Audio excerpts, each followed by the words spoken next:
grooving. I wish that my love was alive, just to turn it off again, turn me on, baby. I feed off the light of the moon. It's a supermoon and I'm into you. All night you deny me attention, and I try too hard, it's got me winded. What's going on, you guys? It's The Throne. We're back, episode 98 or 99. We're up there, man. We're almost at 100. And we're doing a little something different. It's going to be my first remote interview, so forgive me if there's any kinks. We're going to do the first time with video and audio. And tonight, I have Peter Baldwin joining me. Peter, what's going on, brother? What up, what up? How you feeling, JC? I'm good, man. I'm chilling, bro. For those that don't know, Peter, he's based out of Brooklyn now, right? Yeah, Bed-Stuy, Brooklyn. Oh, shit. Bed-Stuy from Bed-Stuy? Okay. Yeah. That's kind of lit. But, yeah, just to give a quick background, man, like, I met Peter 10 years ago at a show. He was opening up for Aloe Black, you know, if you know that Avicii song, I think it is, and you know who Aloe Black is, you know. yeah. Like I was telling you earlier, you were one of the first locals that I kind of met up close and personal, got to go to a show and everything, and it really kind of kicked that gear into overdrive. I was 14 at the time. I'm 23 now. Okay. So it really inspired me, man. It was really cool, and you moved your whole operation over to New York, man. How's that been for you? Well, I think at the time, just going back, at the time, the Aloe Black the Aloe Black song that was known was the I Need a Dollar. I Need a Dollar, yeah. Yeah. Because it was on the How to Make It in America soundtrack. Okay.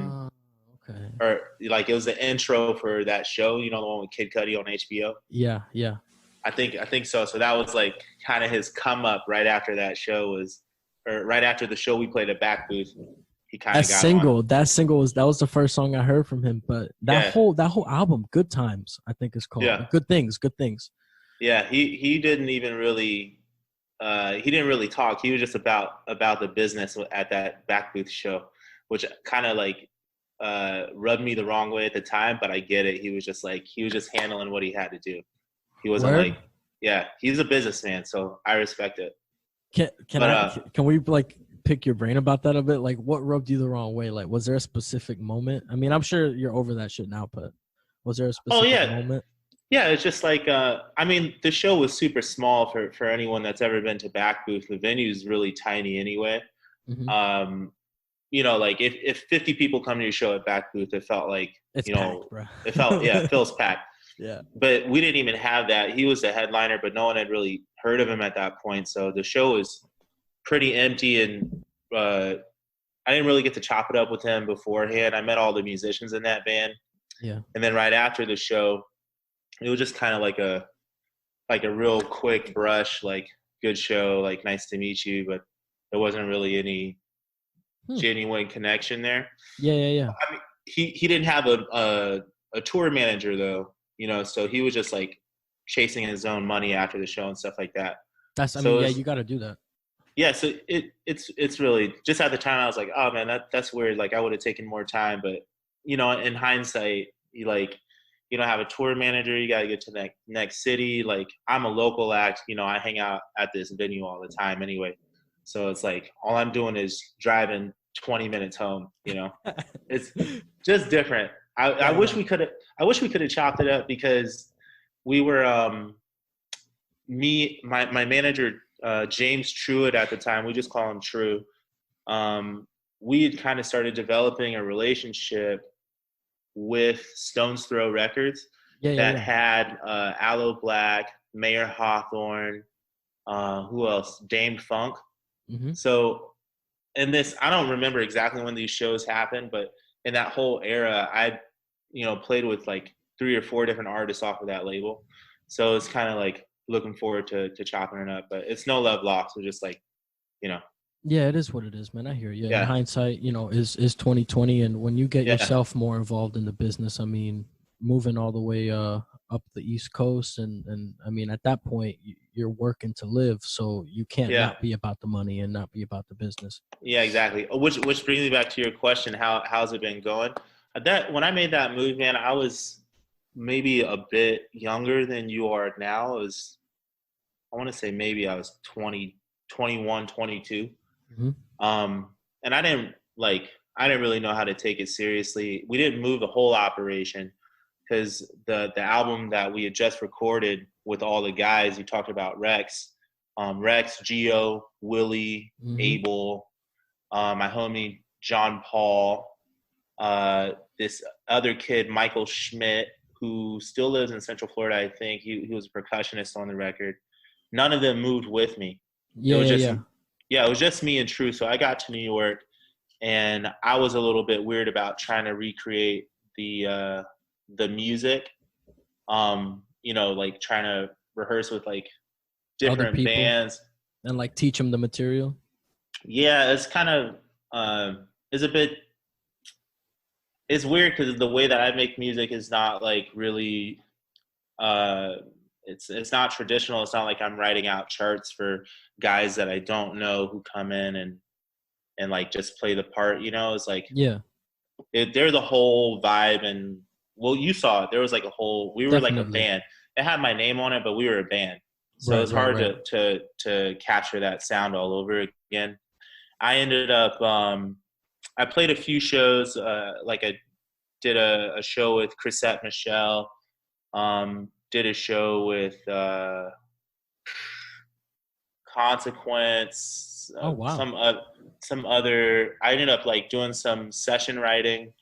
Really? At this studio in Soho. So I did a couple sessions with Consequence. I did a session with a session or two, I forget, with like Mario Winans and stuff like that.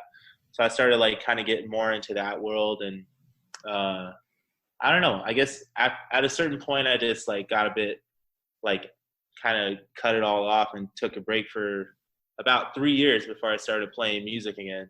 For real? Um, yeah, yeah. And Wow. the only reason I did start again, I was just being a knucklehead, really. Like that's all it is. The only reason I started again is I had a birthday coming, probably my 27th or something like that. And there's this bar down the street from a job I had in Dumbo, and I just asked, "Hey, can I just have, you know, the room on Sunday? I'm just gonna like play a couple songs and hang out with my friends." And it went well enough for them that they were like, "Just do one Sunday a month."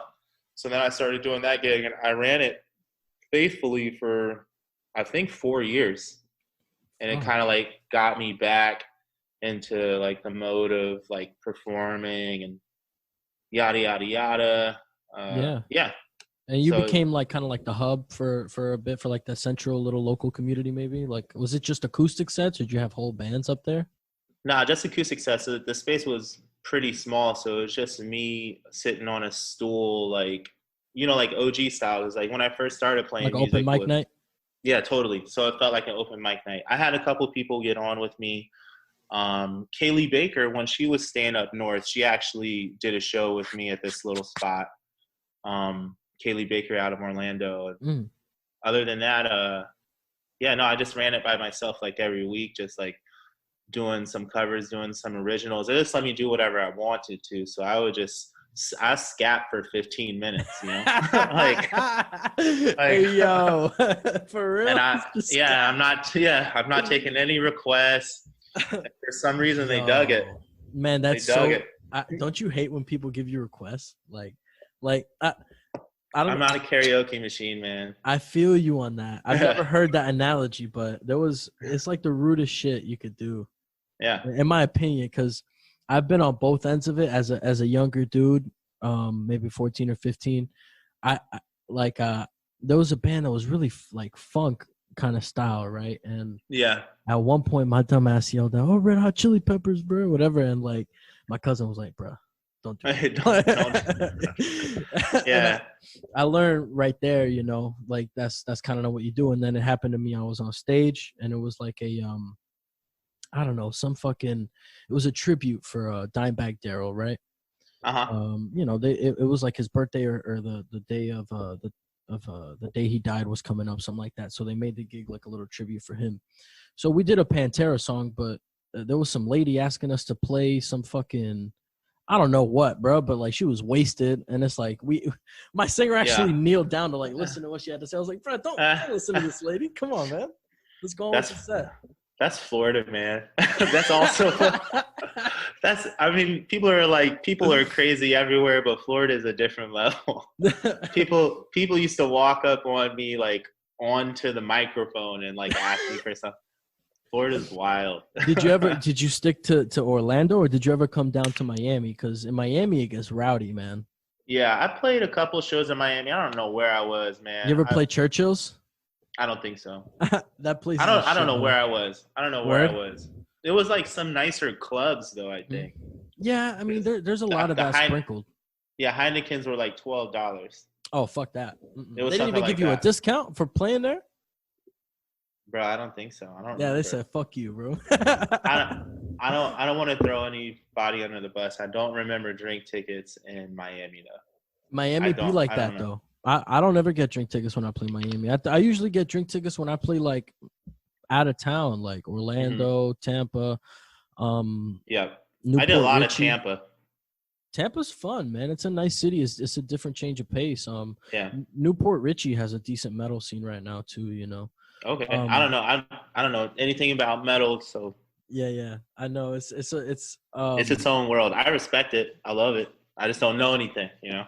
Over the years, man, surprisingly, like I've just gotten more into chiller and just expanded my taste over genres. Like around that time, when you did that Aloe Black show at the back booth, I was listening to a lot of heavy metal, you know what I'm saying, and that kind of expanded me a little bit more into the soul, like kind of I guess R&B type music. But then as I got older, I got more into like the Strokes, Arctic Monkeys. Yeah, I'm looking at your posters up there. You got all kinds of stuff. Yeah. I got some Tyler right there. Yeah, Tyler. I see him.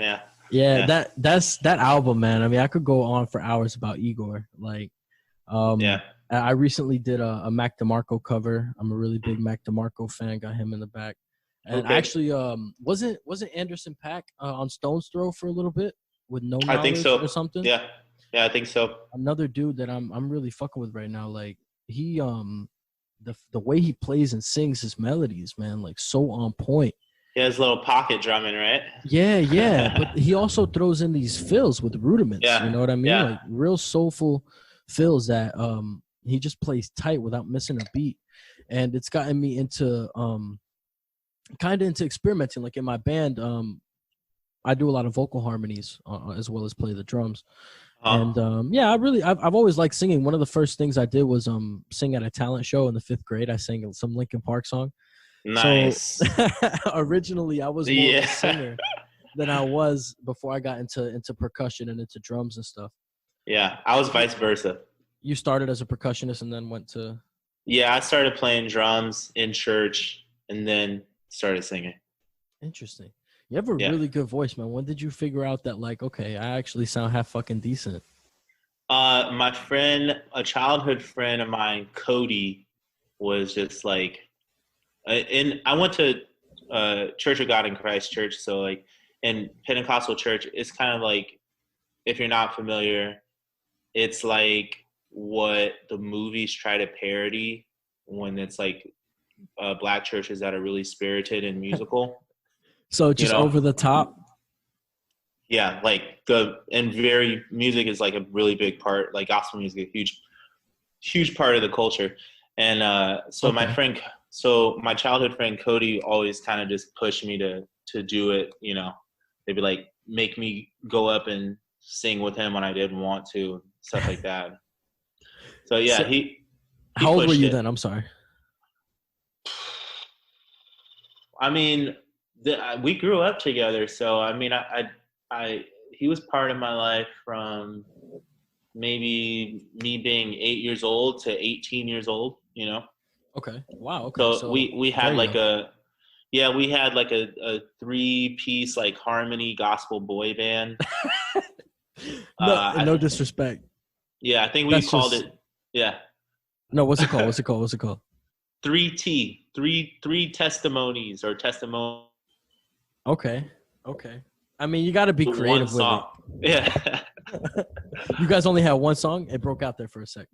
Yeah, it was our thing. That one song, and then we did like some covers and stuff like that. And yeah, it was fun. So did you have dance moves too? Or were you just were you just doing the singing? I still don't have dance moves. Yo, dancing is one of those. As a drummer, you think I'd have rhythm, right? But Yeah, dancing no. is a whole nother beast. No, it's its own thing. I love dancers. It's a whole nother class. Yeah, definitely. And doing this podcast, like it's given me a whole nother level of appreciation for other arts other than musicians. Because going out to shows. As far as over here with specifically, I guess with metal being kind of like a niche thing nowadays, like it's not as big as it was back in maybe 80s and 90s and whatnot. Yeah. It's more of a no. Go ahead. Oh, I was gonna say I wish it was. I wish it was a big thing. Yeah, it is what it is. Trends come and go. But regardless, like because of that fact, it's such a tight knit like community. You see a lot of the same faces at shows. So getting to see some different shit is always like I guess pleasantly surprising, you know what I mean? That's why I try and go to different shows, open mics and stuff like that. Or there's like a dude who does like chill hop or lo-fi type stuff, and he does the same thing, like an open mic where he lets people come and bring their setup and fucking make beats live, whatever, and just chill at this place called Las Rosas down in Miami. Okay. And it's kind of like a blossoming spot. But actually over here, just completely off topic, we're actually like with the Rona shit, and even before Rona, really, we were dealing with a lot of local spots closing down and shit. Is the local scene like thriving over there in New York and Brooklyn and shit? Like, there's so many spots. I gotta imagine it's pretty good. Yes and no. There's like your Babies All Rights and your Elsewheres and stuff like that are kind of like destination places for people to play. Babies All Right. Oh man. Just a quick sidebar. I was in New York for New Year's, and I was watching the Strokes and Mac DeMarco at Barclays. And I was on Reddit a couple hours after the show, after I made it home to Washington Heights. I just made it back up all the way up to Uptown Manhattan. Who you staying with in Washington Heights, bro? My cousin, man. Same dude who went with me to Back Booth. He moved to New York, pulled the same move as you to pursue music at 17, and he went to Manus. I used to stay at 158 in Broadway. I can't tell you where he stays, just but he does stay in Washington Heights. So I made it all the way back up there, bro. It's like 2 a.m, New Year's night. You know what I mean? So it's technically New Year's Day, and I look on Reddit. Post Malone, Julian Casablancas, and like the whole Strokes, they were all chilling at Babies All Right in Brooklyn after. And I had no fucking idea that was the spot, bro. If I had known, like I had stuck around for a bit, like, oh, maybe I'll run it. But like, if I had known that was the spot, bro, I could have met them there. And like, the Strokes is always my all-time somebody favorite there. band, bro. I've never heard of that spot. I wish I knew, Peter. I wish I knew. You don't understand, bro. I laid down in bed. I was like, man, what a great night. And then I see a bunch of fans posting selfies with the Strokes and shit. Man. Don't worry about it. Anyway, so that's one of the local popping spots right now? I mean, it's kind of a staple. Like, it's been around for I don't know how long now. But then they, my band Bed Study had a who I would love to talk about at some point. My band Bed Study had a show at Back Booth recently, just to answer your question. And they had opened another venue in Manhattan. The name escapes me right now. And that venue was closing, like literally within months of opening. And so what they did is they moved all of their sold out shows from that venue over to Back Booth and just like pushed us out the way. The whole thing was like really a bad communication experience for me. Like I love Babies All Right, but to answer your question, like there are those places that are doing well, and then there are places that are just kind of, they come and they go, but it's really the spirit of New York City that's kind of everlasting, like I'm pretty confident that even though a lot of local businesses, whether they be restaurants, which I also work in, or entertainment venues, like I know a lot of them aren't going to come back, but the spirit of like entertaining and being creative is not going to go away. We're always going to find a way, you know? Yeah, for sure. Yeah. I get that. So let's get into that. Your project now. How did Bed Study come to be? Were these guys that you knew before you made the move over there, or did you Yeah. kind of just meet them? No, we've been in each other's circle in Orlando for a long time. Let's see, that vaudeville album was like what, 2010, I think. 11. Something okay, so 2011. Dave, who is the other bald gentleman, and he just had a baby. Congratulations, Dave. Congrats, Dave. Come on the show. Yeah, her name is oh man, I forgot the baby's name. Cecilia. She's cute. Shouts out to Cecilia. Yeah, Cecilia. Congrats, Dave and Lara. And anyway, so Dave was the uh, head engineer, like kind of a studio manager at the studio, North Avenue Studios, where vaudeville was recorded. And he was also in a few different projects that came out of the Orlando scene. Ranson, the drummer in that band, drummer and collaborator, and a really good friend of mine, was in one of my favorite local bands from Orlando from back in the day called Mirror Pal. Mm-hmm. They were sick. They were like Radiohead from Florida vibes. It was cool. Okay. Yeah. And yeah, so he was in that band, and like we kind of like, you know, been playing the same shows. At one point, we had the same manager very briefly, and we were roommates at one point and everything. So we've always been friends. And then I went to a show in New York years and years later at this venue called Berlin, which I hope comes back because it's so tight. Mm-hmm. And I see Dave in the audience because a mutual friend, Jerry, was playing bass for someone at this show. And so we both had the same show. We catch up. I'm like, how you been, man? Yada, yada. Where you living? He's like, oh, I'm in Bed-Stuy. I'm like, no way, dude. Like we live right next to each other. He's like, That's yo, wild. this is like at the end of, man, I'm getting the years mixed up. This must have been the end of 2016 going into 2017, I think. Mm-hmm. And so right off the bat, like to start out the year, I would just walk like 10 minutes to his crib, and we just started like making music, you know, in his bedroom or whatever. And then not much later, Ranson was up visiting from Orlando, visiting New York, and I caught up with him like one night and just made it a point to pretty much bully him into moving. Wow, just like, dude, you must be a good fucking salesman then. we just bullied him. I just made everyone. I must have called him like almost every day. Every time I saw him, I went really, really hard to make him move up to New York. I hope he doesn't regret it. Is it? I mean, obviously you can't really give 100% the perspective, but was it hard to just drop everything and move, or was it a process? Like, did he kind of take his time with it? Man, he wanted to come, you know. Who doesn't want to live in New York? I mean, honestly. Yeah, I just had to push him over the edge. That's all. He wanted to be here. Just give him that gentle nudge. He wanted to be here, but Ranson's more responsible than me. Where like I'll be like, or at the time I'm like, all right, I want to be in New York. Like that's it. I'm going. I'm getting on a train. I'm getting on a bus. I'll be there. Ranson's more responsible than me. He's gonna try and figure out like the money aspect.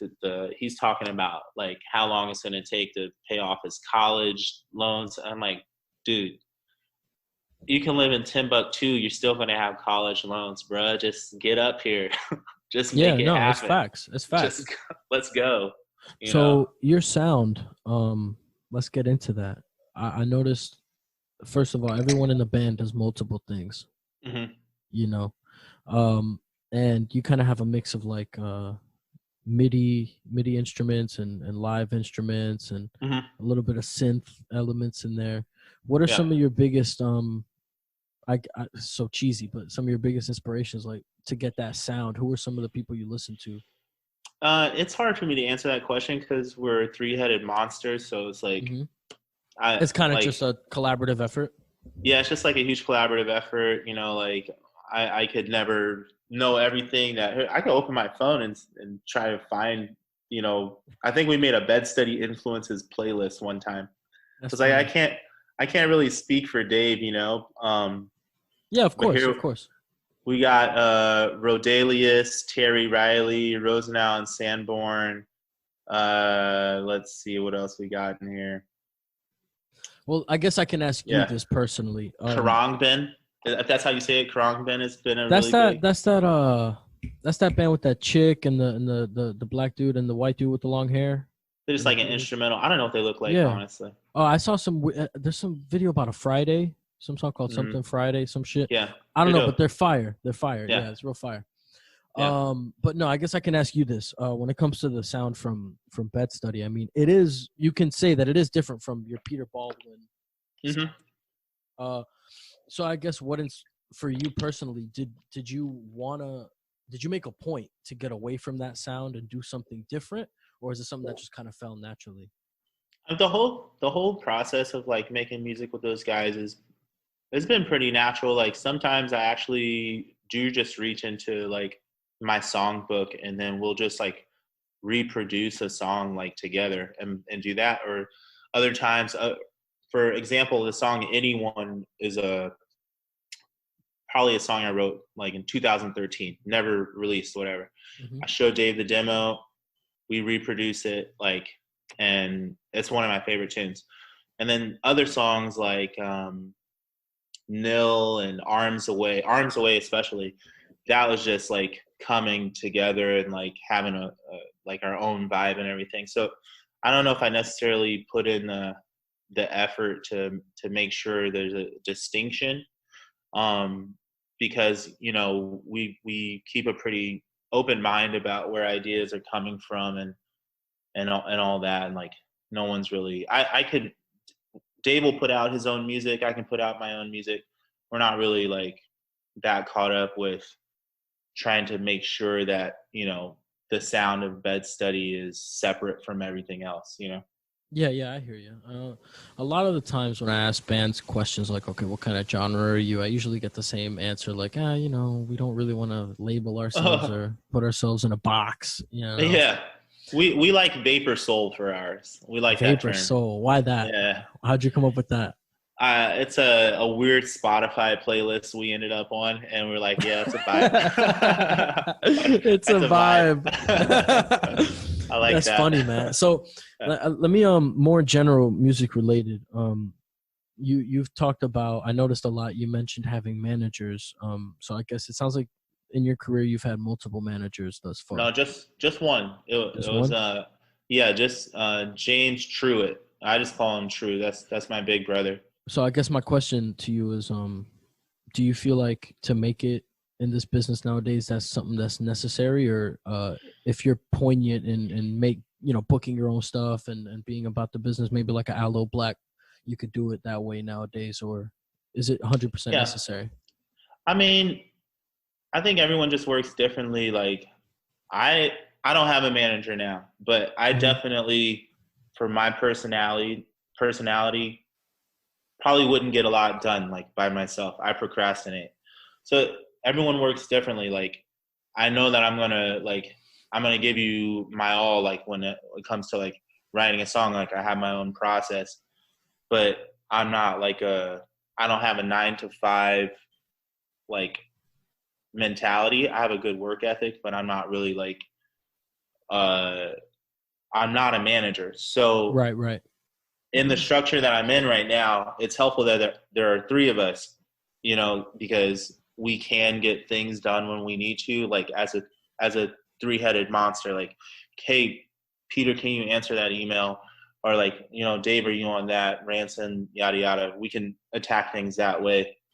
If you're Aloe Black, you know, and you're just like a machine and you like to move that way, like James Brown or whatever, then like that's what it is. And then there's other people that have had great success, you know, having a manager like Jay-Z. So I think it just depends on like I don't want to call it like work ethic or say the way anyone works is bad, but it just depends on like, you know, what you're trying to get done and how you want to move. But having a good team around you, I think at some point everyone needs a good team.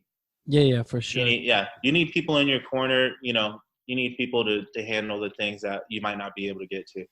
Yeah, I totally agree with that. And it's just I guess I can only speak for myself and some of aspects of, I guess, my genre is like a lot of the shows that we play are not paid. You know what I mean? And I'll be the first to admit it. So just paying a manager to, I mean, unless it's something that can drastically improve, turnout and like, you know what I mean? Or maybe like I've heard of people doing pay-ons and just paying to get on a tour with a headlining national act and stuff and still go nowhere. So it's like nowadays it's so different from even 20 years ago, let's say 2000 or in the 1990s when records sold, you know what I'm saying? Whatever you put on the shelf would sell pretty much. Now people are signing 360 deals and doing this, that, and the third. Like in this space that we're in right now, what do you feel like are some, like, what's the way to be successful nowadays? I mean, what's your plan? Do you guys have a plan? Or are you guys just going with the flow? Is it like, are albums viable now is another thing? Like I hear people say, just drop singles. Why are you going to drop 10 songs that maybe only people listen to 2?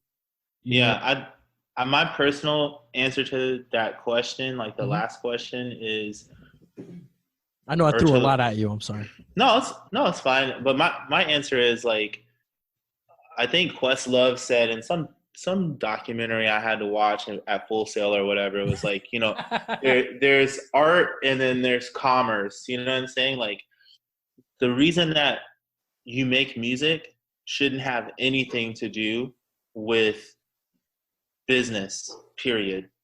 Like, it's just not what it is. Like, some people are going to be successful that way. Like, you're going to like drop, like, hey, let's make a hit single, yada yada, and I get it. But I don't think that's the music that lasts. That's not the music that I want to make. I make music because, like, that's how I express myself. I have to do it. I'm like a bird, like, why do birds sing? Because they sing, period. Right. You know what I'm saying? So, like, as far as like the right kind of deal to get in, I mean, I guess it depends on like what you're going for. Like, I like the deal that Bed Study has right now because it's pretty much about accountability, where our deal is a even split on the revenue off of streamings, but like we keep all our masters. Like, we can do what we want. We can release whatever music we want at any time. And it's like, it was a good deal. Yeah, it was a good deal to start with, but that's another thing too, is back in the day, I mean, from my understanding, obviously I'm only 23. From my understanding, record deals were there because studio time costs money, distribution costs money, just making physicals costs money. So they're there to front you the money so that when you do go platinum or diamond or whatever, you can pay them back. Nowadays, people are mixing, mastering, and recording entire albums in their bedroom that sound pretty good. You know what I mean? Through Ableton and MIDIs and plugins and this and that sound pretty damn fire. And there is no need for like physical distributions because you got YouTube, you got SoundCloud, you got Soulja Boy broke the model. When Soulja Boy dropped, it was like that song wasn't even produced well. It didn't even sound good, and it just proved like the kids don't care. The kids don't care. Like, you know what I'm saying? Make music that you like. Like, it's like Kanye said, it's about ideas. It's like the kids hear the ideas and they dig it, then like that's what it is. They're just gonna... Man, that song was such a fucking, oh man, it was a force. That cranked that, right? Yeah. Oh man. You ever notice at the end of the song the loop is backwards? Like, he got off. Yeah. There's no that bad. I'm not calling it bad. I'm just saying. No, but I'm saying like production wise. I mean, there's certain qualities. Yeah, like, come on, like, man. I mean, come on, dude. I would have noticed that detail before I dropped it, and it would have bothered me. Right. But it didn't matter. And I'm not saying that like not being detailed or not making music to the best of your ability doesn't matter. It does matter. Like, you should. You know what I'm saying? Sure, if people do notice. But if what you want is success, then like, if what you want is success, then hire a team of writers. hire a manager, like do your payola bidding, get like pop off on Instagram, like everyone like you know what I'm saying? Like do all those things, like be that Right. person if you want to be that person, and more power to you, like in all love. But if you want to make good music, then like then all it is like, you know, like So do you? have some respect, right? Good music. Yeah, for sure, for sure. I mean, Yeah. there's a basic common respect for the craft Yeah. that people who are musicians believe in. You know what I mean? And it's a little weird now that you have a culture of people who aren't musicians that are making money making music. Yeah. And I guess me personally, just being honest, sometimes that shit is like disheartening to me, you know, I feel that. because Yeah. um you know, not to hate or nothing, even though I've on many times I've acknowledged that I am a hater. Yo, me too. Not even I can't lie. Yo, so I've acknowledged it many times that I'm a hater, but just not trying to sound like a hater in this regard. It's like, man, I bust my ass, like, you know, sitting in the studio on the kit, fucking take 15, make sure that Mhm. clicker's right, you know, and releasing an album or EP and not getting traction or shows, you know, venues closing down, just, you know, shit not going the way you think it's gonna go. And then you Mhm. have 6ix9ine drop Gooba, and like Yeah. you know, it just blows up and he's making bank, and it's like you got nothing to do but just sit there and be like, how, you know. Yeah. And it's like you don't want to be that guy, you don't want to make a fool of yourself to make money, but at the same time it's like you pour your heart and soul into something and it gets 6 listens or whatever the fuck, you know what I mean? Yeah. And I'm not saying that's accurate, you know. It's like we get a little more than 6, you know, we get 8. Well, that brings me back to like, you know, how you started the show, because then, you know, 10 years later, someone's going to hit you up and say like, hey man, that had a really good effect on me. And you know what I'm saying? It's like, what do you value, you know? Yeah, and you know, I guess I feel like I just kind of had to start right now, as you said that live on the show. Yeah. I do view my podcast that way. Like I don't have thousands of listeners a month. I don't have ad partners or people paying me to do advertisements, but I'm still here trying. Well, with the Rona it's different, but before the Rona I was consistently here every Yeah. Monday with someone new, sitting down, like interviewing, like putting myself out there, getting to know people I wouldn't previously have gotten to know, because me personally, I'm just an introverted person. I deal with my shit. Yeah. I go home. I don't mingle too much at shows unless I know the people, you know. So getting myself out there, and I do it for however many listens, I don't care, you know what I mean. And to give my friends in my community, people that whose music I care about and whose art period I care about, to give them a platform to express themselves, and That matters, man. you know. Yeah, that matters. Yeah, You and know? I guess my point is I should view my band that way. Mm-hmm. I should put on those goggles where it's like, regardless if people fuck with this music or not, I should do it because that's what I want to do. And sometimes I find myself distracted from that vision and thinking about, you know, being a rock star or Totally. Me the too, next bro. big single, you know what I mean? Yeah. Stuff like that, or just what it would be like to be recognized by somebody, man. Like you hear stories like Tyler the Creator, who started with Bastard, 17 years old, making all his own beats and stuff, and they sounded like nothing like Igor or Flower Boy do now. Yeah. It was his starting point, and then he evolved and evolved and evolved, but he had so much success from that first EP. Yeah. It's kind of hard to comprehend. And it, like I said, I let myself get down, and I get in my own head about it. Does this ever happen to you? I know you said you kind of agree on some things. Yeah, I think, yeah, sometimes it feels like, you know, for me, that manifests in me like starting to like mentally plan to do other things and make other things, you know, like work. Like I lately, you know, like especially living in New York, I always feel like, all right, B, I gotta have a plan. Like what is it? What it is? Yeah, for sure. Like what's gonna happen? You know, at some point I was talking about like, you know, having a little secret hole in the wall in my apartment where I just got all the cash. I got the cash, and you know what I'm saying? I got my rainy day stash and like, and my 22 and all that, but that's not me. You know? And it's like maybe sometimes I think about like, you know, 15, 20 different like restaurant ideas or like show ideas. Or, like, what if I did this? What if I did this? Just Birdman hand rub, just scheming, just scheming. It's all just like trying to hustle real hard all the time. Yeah. But it's like, I'm not gonna sit here and say everything is meaningless and all that kind of like mumbo jumbo. But it's just like there's really, I don't really want to carry like any guilt on me or any like woe is me or any of those vibes, you know what I mean? I'm just gonna make the next track. When it comes, Like when I feel that's big facts, bro. Big facts.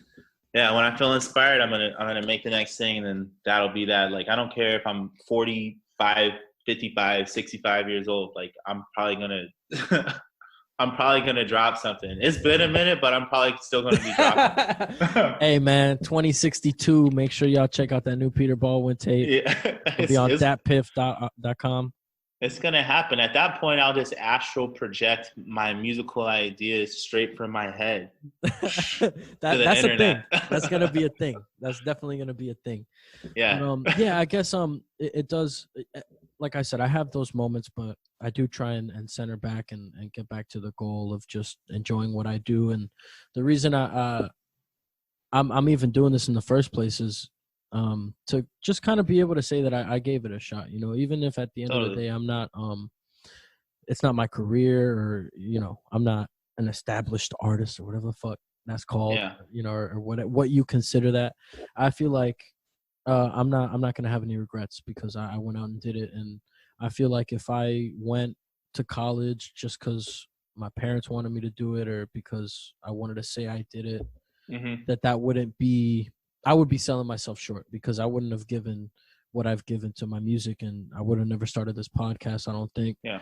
And I just feel like I value those things more than I value anything I could have gotten out of doing that, because I know that what I wanted to do was either play music or this is actually not even my first podcast. So I could say that podcasting and doing interviews has been a passion of mine for a while. Originally, you're nice with it too. I do my best. You're nice with it, yeah. I appreciate it. But my original podcast was about Yu-Gi-Oh! So we're just going to leave that over there. And I feel like I'm better suited doing this. You know what I mean? Regardless if I'm not the most famous podcast, if I'm not the next Joe Rogan or Adam whatever, no jumper, dude. Yeah. Adam 22, that's his fucking name. If I'm not the next that guy, it's whatever. As long as like maybe 10 years from now, someone hits me up is like, yo, man, you did that interview like you said, and it really meant a lot or whatever. Yeah. That's really what matters to me. And leaving all this stuff here, it'll always be here. If you put something on the internet, it's there forever. Unfortunately. Good and bad, it's a double-edged sword. Yeah. But no, go ahead.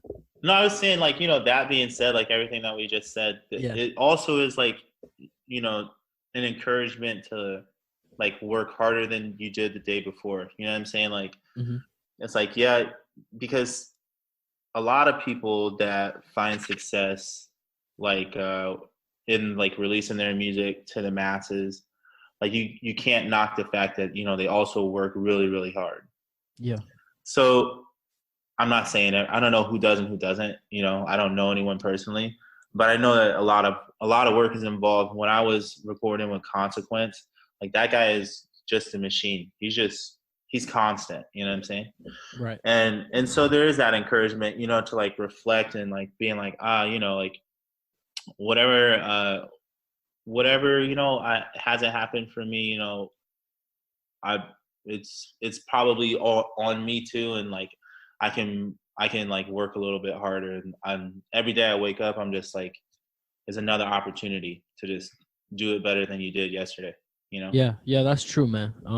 I could definitely work a little harder too. Yeah. And that's something that you got to do just in life, man. Hold yourself accountable for shit. Yeah, you know what true. I mean? Yeah, it's true. A lot of the times I'll cut myself some slack, like, I can eat that ice cream, or I'll edit that tomorrow. You know what I mean? Like, or I'll lay down that track tomorrow, whatever it be. But like, when you actually hold yourself accountable, man, like it feels good when you get that shit done and it wasn't as hard as you made it out to be in your head, you know? Mm-hmm. Or like I feel that way about gigs too. Like if I find myself getting really, really nervous before a show, like one of the biggest venues I got to play down here. If you're from here, you know about it. Revolution Live, Fort Lauderdale. Mm-hmm. Mm-hmm. I got to play there last That's April. sick. That's sick. It was for like a showcase thing, and I used that to network. I met a couple people that ended up being podcast guests later.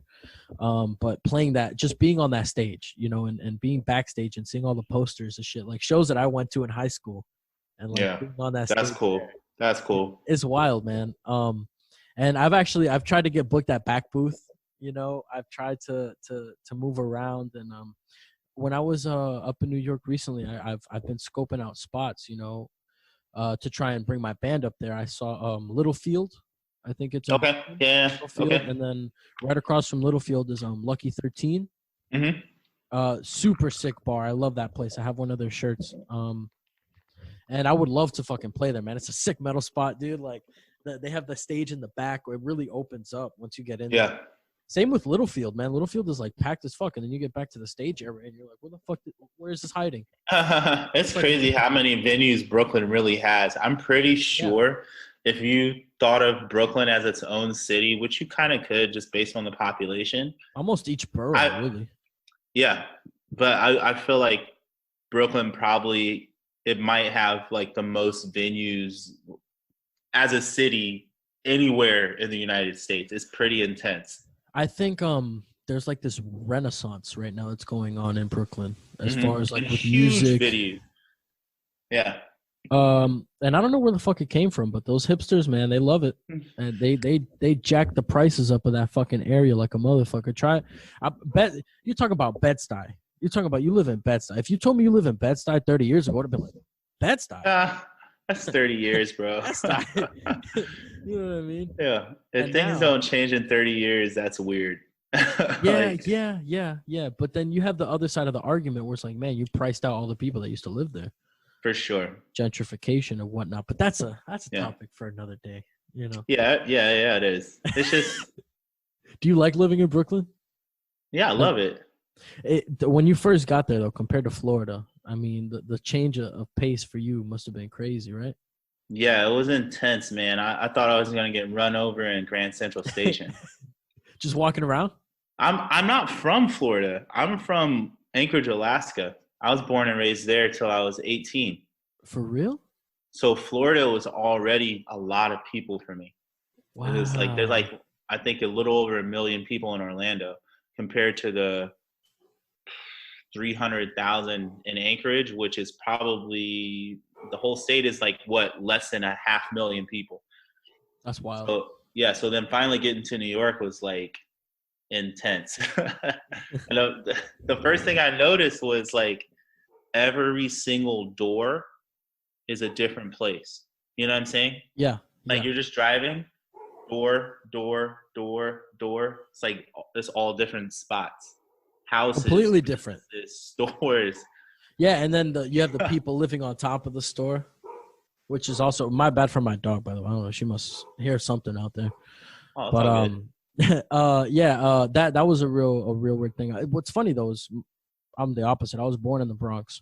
Didn't live there that long. I lived there maybe till I was like 2 or 3, and then my mom moved down here, and I've pretty much been a South Florida kid since then. But I go and visit periodically to go see my cousin, man. I was trying to catch a Bed-Stuy show last time I was out there, and shit just didn't line up. Yeah, we don't play that often. Why not, man? Is it the style that you guys play is kind of hard to play out live, or? No, it's not so much that. I think there's a few different factors. Mm-hmm. One, we're all in our 30s now, early 30s. Like, you know what I'm saying? People have different, like, jobs, different, moves they're trying to make. Dave just had a baby, yada, yada. Commitments. People have commitments. That's one. Two, it's because, our commitments, our prior commitments, we're not going to be able to tour that much. I hope someday, who knows? But we're not going to be able to tour that much. So it means that all of our shows, like, for the most part, are going to happen, like, in our own community. which is like, so we're not trying to oversaturate people with the same set, you know what I'm saying? So we kind of like planned our shows based on like something, like some move we made. Oh, we just released an EP, we just put out a video, we just did this, we follow it up with the show. So that was like the game plan, instead of just, you know, playing over and over again, because the turnout is better, you know what I'm saying? Like, it's like, you know, we blow up all of our social media and pay for the PR and all that kind of stuff, try and get a feature in paper magazine, video just dropped, yada yada. And then it's just like the hype, as far as like going to the show, is different for people, you know what I'm saying? Yeah, no, I totally feel that. Yeah, you just get like a better turnout, you know? And when you speak on, you know, oversaturating people with the same set, Mm-hmm. I find even some of the people that I'm really cool with, man, is like, if I know that they're gonna play the same set that I saw last weekend, it's like I'm less inclined to go to a show. I gotta be Yeah, honest with you. yeah, it's like, why do it, you know? Don't do Yeah, it. yeah, and that's kind of why I liked the lineup that I had for a while. I don't have the same lineup I had originally. We had a consistent lineup for like a good 3 years, where we Mm-hmm. had maybe like 3 or 4 different sets, like A, B, C, and D sets that were like different mixes and matches. Because usually it was 2 different tunings. We're complicated, man. Fucking, we had 2 guitarists, me, How and many 2 people? drums. It was 5. The most solid lineup we had was 5. Mm-hmm. The bassist was the singer. We had a keyboardist, me, and then 2 guitars. So at some point there was a key switch. The guitars had to switch songs or switch guitars for the next song. So we'd have a lot where like, all right, well, let's play the C's with the D's, and then the next set it'll be the D's with the B's or whatever. And mix Okay. and match set. So that way, every time that someone saw us, you weren't seeing the exact same set that you saw. Mm-hmm. Even if we played 2 nights in a row, we would play A and B sets. You know what I'm saying? So, Totally. Yeah. Yeah. yeah, because that's I mean, a good like, point, man. You do get yeah, better just, turnout. yeah. So it was just for the turnout, you know what I'm saying? Like, and also like, I'm not that crazy about I like making the music more than playing it live. That's Really? just me. That's me. I That's love the making, first time I've heard that. I love making the music, but like just the day of show is like, it's such Stressful. it's a long day. Yeah, yeah. You- Because you're thinking about it from the moment you wake up till the moment yeah. you're on stage, right? Yeah. Even in your own city, and like as a New York musician, they're long days. Like, you know what I'm saying? I'm not going to drop, if I'm playing a show, if I'm headlining a show and I know I'm going to play at like 9, 10 o'clock at night, I'm going to work that day. You know what I'm saying? Oh yeah, same So, here, man. so my days will look something like, you know what I'm saying? Like one of the previous jobs that I had, you know, working from like 7:30 in the morning to like 4:30 on my feet. Like then you rush, you know what I'm saying? First of all, I brought my gear to work at 7 o'clock in the morning. You know what I'm saying? Fuck. So now I'm like rushing to like Brooklyn, wherever, from Manhattan. You gotta like make the sound check, get something to eat, get changed, and then you just sit. You just sit, and that part makes me crazy. Because it's Just like, waiting. yeah, it's like if you're gonna be the last person to play, you're the first person to sound check. So you're gonna be sound checking at 5 o'clock. You know what I'm saying? And then after you're done, now you're just waiting for the next 2 bands to sound check, and then you're waiting for them to play, and then you're gonna play, and then after that, now you gotta do like all the breakdown, then you gotta talk to everybody, and you gotta sit more, and then you gotta bring all your gear back to wherever it needs to go. You know, it's a long day. It's a lot, man. No, for It's, sure, for sure. and like you said earlier, and you probably didn't get paid.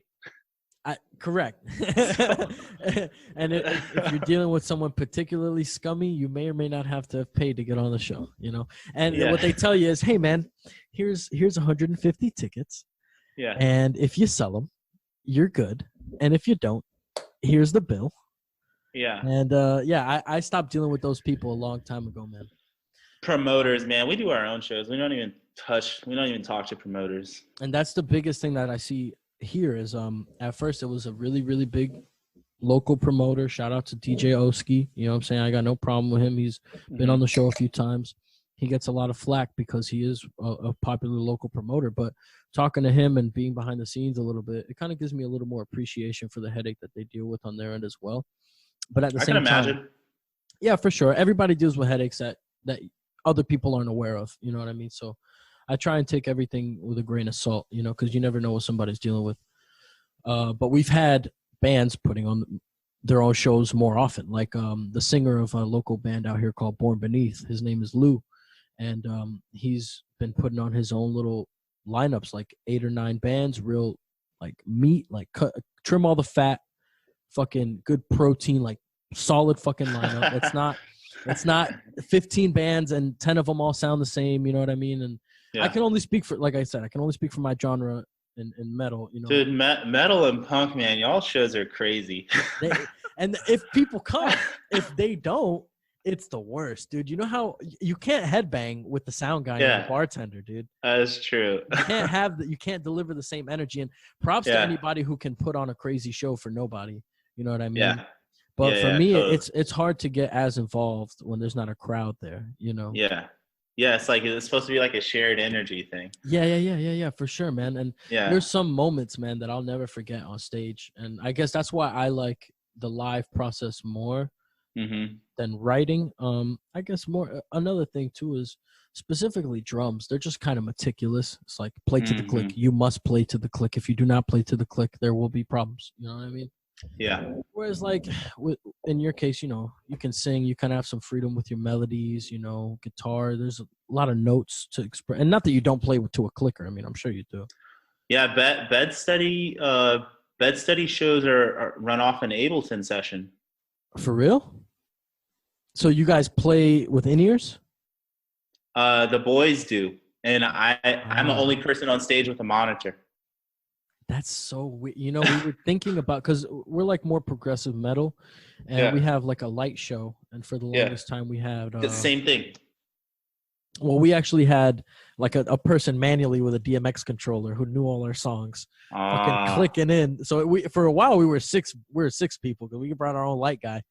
I'm talking about smoke machine, lights. Like we had our own setup. Like we were super legit, like about putting on a fucking show, And for a while he kind of had his own commitments, as people do. And we're thinking about that, like, yo, what if we sync it up to an Ableton thing and we can actually link up all the lights to Ableton and run the light show through that. And that's what we did. Yeah, well, not what we did. That's what Dave did. Go ahead. Right. Oh yeah. We can definitely get into that though, because we never did it because I was kind of like, as the drummer, like I'm not opposed to playing with a clicker, but I feel like the live feel is supposed to be a tad bit different than the studio feel, and so I just kind of felt like if I had to play with a clicker, first of all, if I fuck up, I mean, fuck, you know what I mean? The light show is off, then we're off, then it's kind of hard to get back on when you're trying to listen for a click instead of just being in the pocket and feeling it and knowing where you are. So I was kind of against it, and we never did it. But you guys do it, and it seems like you have fun with it. So your drummer pitched the idea? No, Branson is the drummer. Dave, if you see us play, like he'll pick up a bass sometimes. Yeah. I saw him on the synths and bass. Yeah, synth and bass. But for the most part, what he's doing is he's running the Ableton session that we're playing off of. Okay. So like our sets are like the songs are strung together in one Ableton session, and Dave is like he's a programmer, but he's like meta. Like he makes programs for programmers. So he's like real sick with it. His wife too. Right. They 3D printed these like standing lightsabers, like 4 of them. And they run through our Ableton session. And so like we had like this light show, like these beams that'll be like 1, 2, and it's pretty sick, like on stage. That's cool as fuck, man. It's pretty fun. I actually never really get to participate. Like I never know that they're going on. Yeah. But then I'll look back at like a video or something. I'm like, oh yeah, it's pretty sick. But so it means that like I have like some freedom, but there's also like some constriction too. Whereas like the vaudeville stuff, like I'm running and jumping like all over the place. Yeah. The bed study stuff, like I got a lot of wires. It's like, technical. Yeah.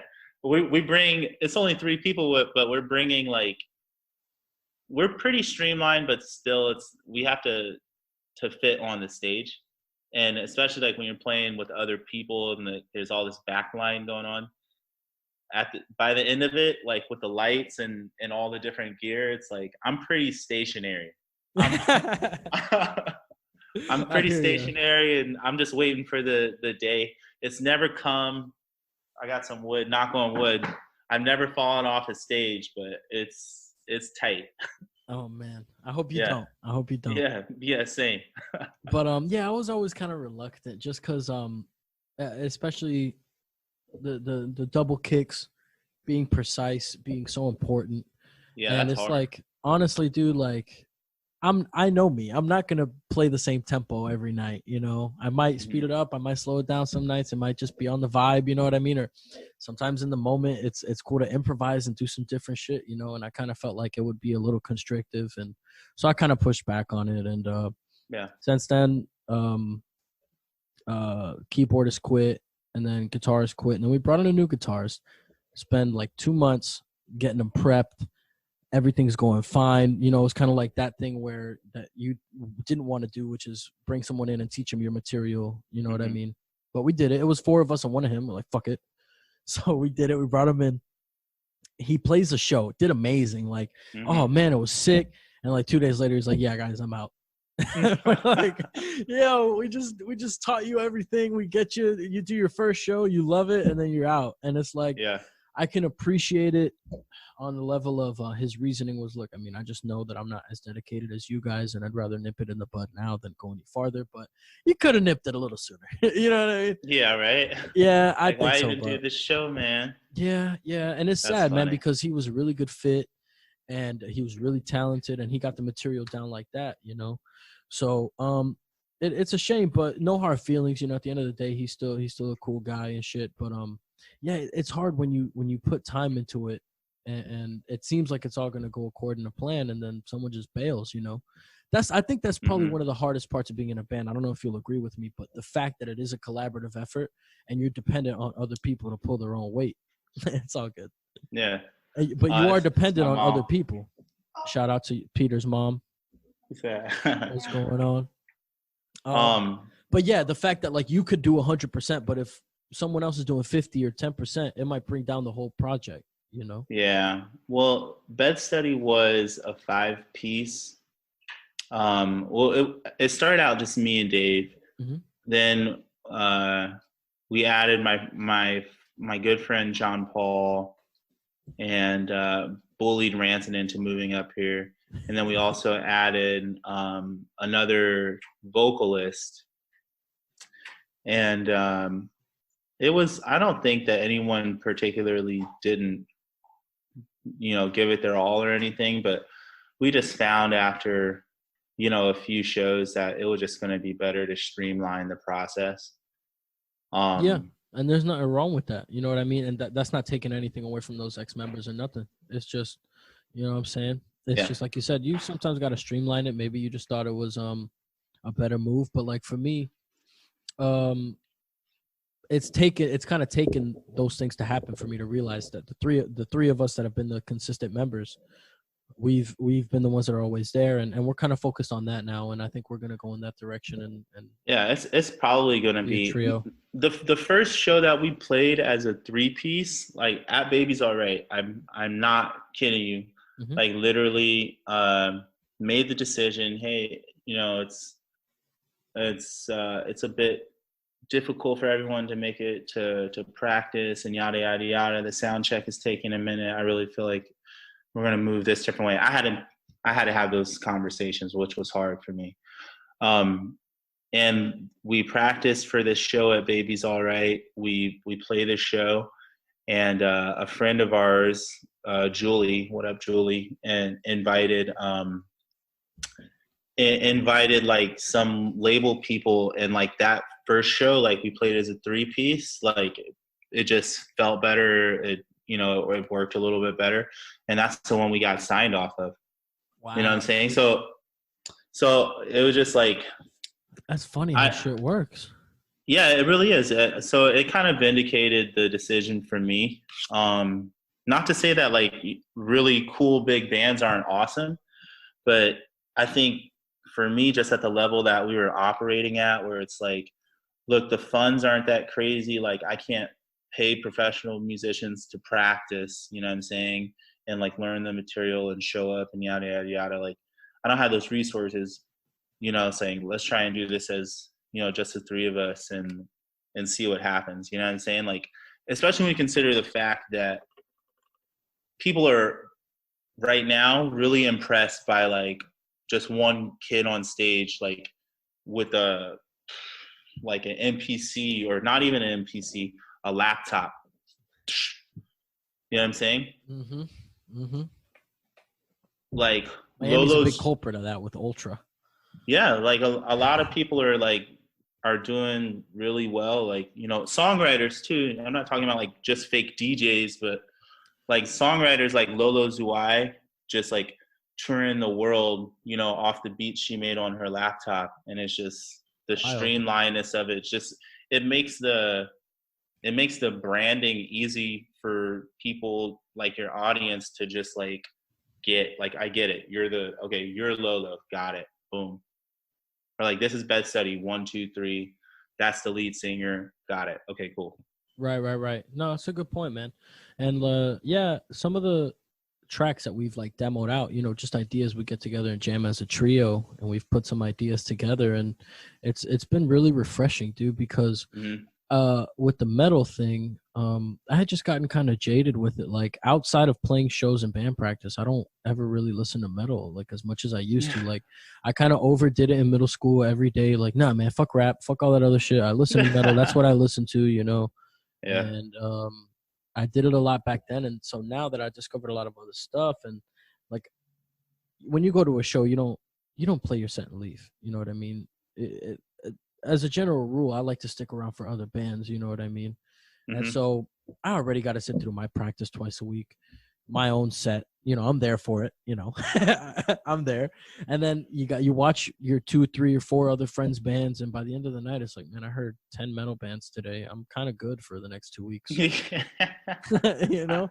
And so I just find myself going back to Tyler, Earl Sweatshirt, The Strokes, chiller stuff. And as a trio, it's easier to write shit like that than when you got a keyboardist and you got one dude who only listens to Iron Maiden, and it's like, bruh, there's other bands out there. You know what I mean?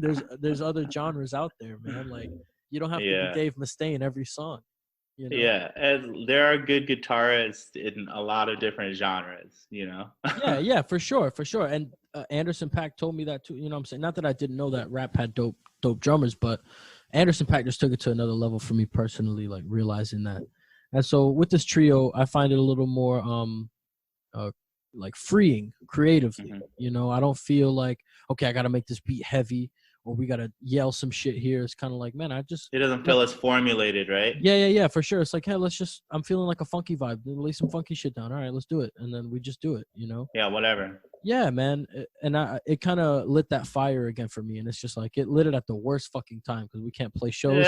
We can't do it. We're just sitting here demoing stuff out like, oh, this will sound good. That'll sound good. And I like that process too. I've come to like that process more because I joined a band that was already kind of established. And so when I joined, they had, hey, we got this EP ready to go pretty much. Like, yeah, now you're part of the build-up. Yeah. And I got to input my own flavor to it, you know, but when a song is done, there's a general structure that needs to be maintained, you know.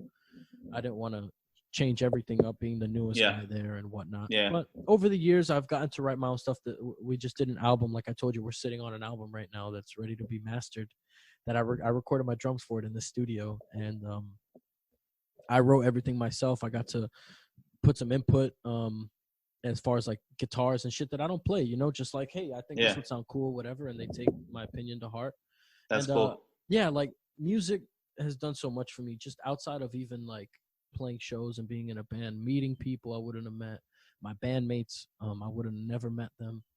Yeah. And it's just, man, music has done so much for me, bro. Meeting you, doing this podcast. Yeah, totally. You know, it's just it gives me blessings in ways that I can't even express, shit that I probably don't even know, you know. Yeah, it's crazy. Like I totally agree. Like because you're like maybe the second or third person to message me, you know, talking about stuff I did so long ago. You know what I mean?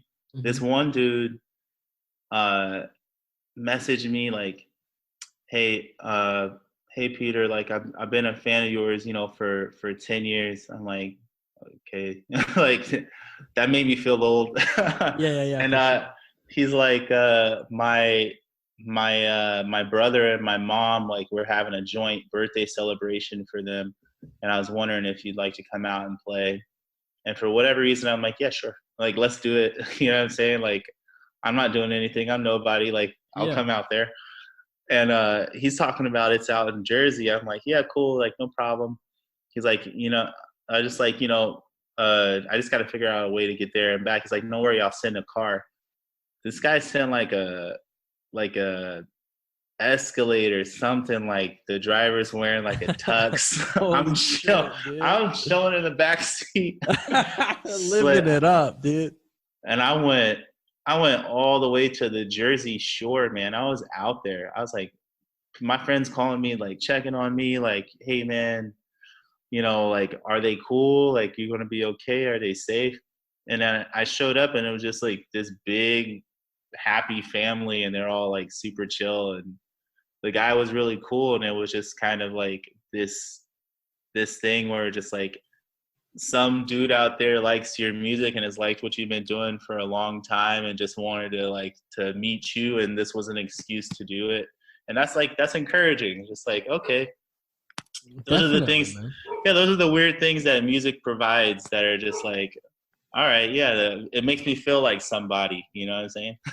Yeah, man. In our little world, Yeah, you like, know, we touch somebody, you know. yeah, it's cool.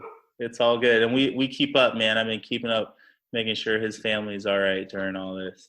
See, and that's maybe that, I don't know, maybe it's just you're such a genuine, like, nice person, man. But for some reason, like, meeting you that day, like, made such a huge impression on me. Like, That's cool. yeah, man, it's hard to put. And we actually, Rex gave me and my cousin his number, just being a cool dude, whatever. And you know what I'm saying, don't tell Rex, but we ended up prank calling him like 2 years later. Love it. I forgot what, man. I forgot what we prank called him with, but That's funny. we That's ended the up just- big bro. we had no other reason to call the dude, but we're like, man, he was so cool. I would love to talk to that guy again. It's like, well, you want to prank call him? It's like, all right, fuck it, sure. Man, all those guys, when they come to New York, all those guys that were on, not all of them, Yeah. but For the most part. that's an all-star team. Like, Those guys are so tight, man. Looking back at the studio sessions that y'all did. yeah, Man. they're You an guys were all-star team. so tight, bro. Yeah, like Rex, for whoever is going to end up listening, Rex was the drummer. He's Wyclef's drummer, and For real? yeah, Gio, my brother Gio, the bassist, Yeah. is J Balvin's bassist. Now? Yeah, That's fucking and wild. Willie, who's funny enough, name is Willie Keyboardist? Colon. Willie Colon, the guitarist. Oh, okay. He plays Luis Fonsi. That's his guitarist. Wow. hmm Damn, bro. So they all making guap. Those are my bros. That's I don't So- know how much. I don't know if they're doing that good. I know Gio's his sneaker collection has stepped up, but sick. yeah. But those are all my brothers. But they just like they're an all-star team. when you have people that you know like that have connections around the business like that, do you kind of consciously not ask them for favors and stuff, or do you kind of try and poke and prod and, hey, maybe I can get an opportunity here or there? No, I mean, like, that would seem like goofy to me, you know what I'm saying? Like, Yeah, yeah. Like, what's the opportunity that I would be looking for? If anything, I just want to get back with those guys soon. And I've been sending them, like, me and Gio started a Dropbox folder, and we just, like, sharing music ideas because we got to follow up vaudeville. That's my secret plan is there's going to be Definitely, man. there's going to be a little follow-up session. So I'm trying to track everybody down and make it happen that way. But I don't, you know what I'm saying? Like, Dude. those are my bros. Like, they're going to show up for me in like ways that your family would. I don't need to like to ask for, you know, Handouts or whatever. Yeah, what am I going to do if I meet Luis Fonsi? Like, No, I don't- yeah. I'm just, I don't these are speak questions Spanish, I ask. bro. Yeah, don't worry. I don't really worry about it. Yeah. You know what's funny, man, is I had I illegally downloaded your video for Suicide Girl, the studio Okay. version, off YouTube, and I had it on like this MP3 thing, MP4 video player type thing. Mm-hmm. And I remember the ending of that song is so hype. You know, Mm-hmm. it starts off so chill and it just ends off like crazy, right? Yeah. And so I would show a few friends of mine that were like into heavier music, and I'm like, just wait till the end, bro. Just wait till the end, bro. You know, and I remember just showing people that song and people being like, oh man, this dude's good. Like, who the fuck is this guy? You know, like I'm telling you, bro, like when I hit you up, I prayed that you didn't think that I was like blowing smoke. You know what I mean? Cause like No. I was really into your shit, man. Like I listen to Angel a lot. What that That's song crazy. Angel, that song Mhm. Angel, was that written about someone specific, or do you kind of just write songs that are just, this is a theme for a song, I'm gonna write a song? No, it was specific. I didn't really like go to college, but around the age that I would have gone to college, Mm-hmm. I was really close to this girl named Kirsten, and not romantically. It was like very much platonic, but we just got close really fast. We had the same birthday. We're both left-handed, so we just like, like, well, we have weird things in common, like let's hang out all the time. And we would just like goof around and like make music and stuff like that. And then she just kind of like had to move away abruptly. Mm-hmm. And her middle name is Angel. So it was kind of like just this response to my friend moving away, really. It comes off like probably, I'm sure I had a little mini crush or whatever. Like a love song. Yeah, it comes off probably more of a love song That's than how just I took like it. than just like, yeah, totally. You know what I'm saying? But because the love was there, but it was kind of like I don't know. It's like just human hard. to human. Yeah, totally. It's Yeah, like man. someone, like someone I really cared about. Like, Yeah, for sure. like had to leave. Yeah, but her middle name's Angel, so I just like. See, I'm not creative like that, dude. But you Yeah. could feel that you cared about the person through the vibe of the song, and when the drums come in at the end, and you do the harmonies and. Yeah, and those. It all comes through the feeling. Yeah, those kind of songs like that one when I really like something, and I just jump on the phone and I call someone. I'm like, yo, I need to record this right now. I need to like make this happen right now. And that was one of them. And there's no drums on there. That's I went to a practice space, Mm-hmm. and all of that is just me. Like what sounds like a hi-hat or whatever. Mm-hmm. I was wearing Tom's shoes. I think threw some sand on the ground, and I'm just like doing the twist on beat, like. Wow, for real? Yeah. Wow. Yeah. So what is that thump then? Is that like That's me. synth bass? No, that was me like stomping on the ground, like using a stomp or a box or something. Yeah. Yo, that is so cool. I never knew that. Yeah. This sound is so good. Yeah, and just like. You recorded it in Orlando? Yeah, we had this practice space that was really close to Full Sail that True Finagled somehow like sweet talked the owner of this rehearsal space into like letting us turn it into kind of our office basically. Shout out to True. Shit. Yeah, True is a magician, and if I was my age, this makes no sense, but if I was like the age up here that I am now back then I would be talking to you from different circumstances, because he really hustled it, and he had a vision. I just wasn't mature enough. Yeah, you know what, man? Yeah. At the end of the day, you're doing good things, man. Your music is fantastic. You know what I'm saying? You have a great voice. Thanks, brother. Yeah, man. It's something that you clearly have a love for, and it comes through in your art. And you just keep doing what you're doing, man, because like you said, you do it because you want to do it, and regardless of what comes of it, man, it really is good shit. And I appreciate it. I appreciate you, bro. Yeah, man. For real. Peter, thank you so much for coming, man. Let's get some plugs. Anywhere that they can find your band, any upcoming shows you might have next year, and where people can find you on social media, all that, man. Let's get all those plugs in. Yeah, cool. So my most recent project is Bed Study. That's one word, BEDSTUDY. And that's it on everything: Spotify, Apple Music, Instagram, Facebook. Bed study is the word. So please feel free to holler, and just know that myself personally, Peter Baldwin, I'm also gonna to do my best to release something in the near future. I can't give you a date on that, but I'm gonna put in the work. That's if you my want vow. my collab on That's it, my vow. let me know. I'll lay down. I'll lay down something, man. I do falsettos too. You know, some shakers, some tambourine, some falsetto. I can do that. I can do that. Word. No, for real. Like, that would be sick as fuck. Just even if I did a little foot stomp on a box for you, man, that'd be cool. Yeah, man. I'll keep it in mind. Heck yeah. All right, for sure. Other than that, man, you guys know where to follow me on Instagram at The Throne Podcast with underscores. We're on Facebook.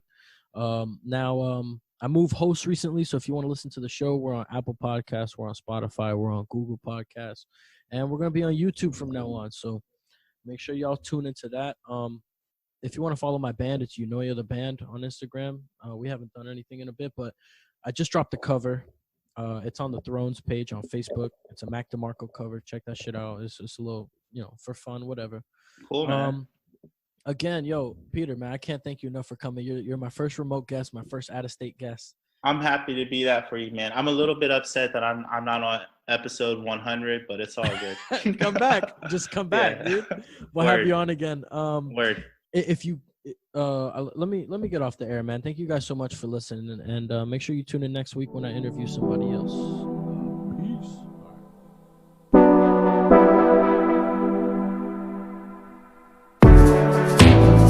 You can't settle down where you wanted. I chase you around, but I'm haunted. I just can't seem to get down to earth with you. This trip that I'm on got me daunted.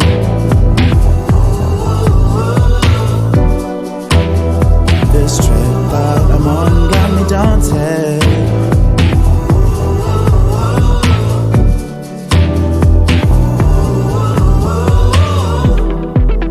All of the bets I go like a fool, I'm chasing you around, but I can't keep up with the movement. All my friends are like, the hell are you doing? It's the thought of you got me grooving.